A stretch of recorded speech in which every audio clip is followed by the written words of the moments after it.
But my name is Chris Jackson. I'm an elected member of the Community College Board and running for District 10 Supervisor. And you know, this means so much to me. My grandpa moved here from Natchez, Mississippi in 1966. He worked in the shipyard, good union job, bought a house for $45,000. Remember when houses used to cost $45,000? He was able to take care of the family. That is a story that should be repeated time and time and time again, but it's not. And now we're looking at an African-American population that is almost under 6%. We're looking at working in middle-class families that are leaving this community and this rest of San Francisco in droves. And this isn't just market forces. This isn't just a forced act of nature. This was an intentional act. The out-migration of working-class and middle-class families was an intentional act that was brought on by policies that prioritize housing over people, an intentional act in terms of neglect and not addressing the real needs of this community.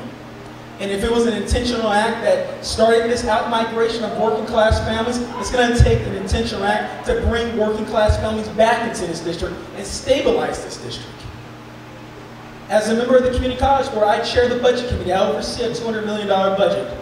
I was actually able to save our child care program. And most folks don't know how important that is, but you guys do. If you don't have access to child care, it makes it really hard to have access to a full-time job. We were able to add 50 classes into the Southeast campus. We were able to add 200 classes altogether. Education really is a foundation which is going to really strengthen our community. And that's something I want to do. I want to put more financing into our public education and can create real community schools. If the state's not going to step up and finance our schools, then we need to take over the schools ourselves and create real community schools that provide a real education for our children in this community. That's what's going to start bringing us back. I also want to focus on development that works and brings working people here.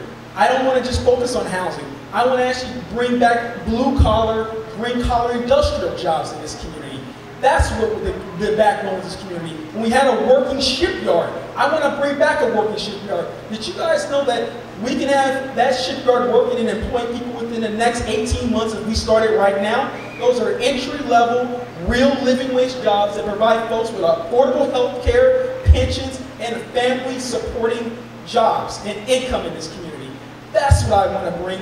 That's part of my vision. Also focusing on affordable housing and building health clinics and health centers in our community. That is a vision that we used to have. That is a vision that I want to have in this community, and we need to start creating intentional acts to bring working class folks back into the city and back into our district. Our district, people like to say our district is changing. Our district does not have to change. We can keep our district the same, a working class district, a working class space for everyone here. Thank you so much.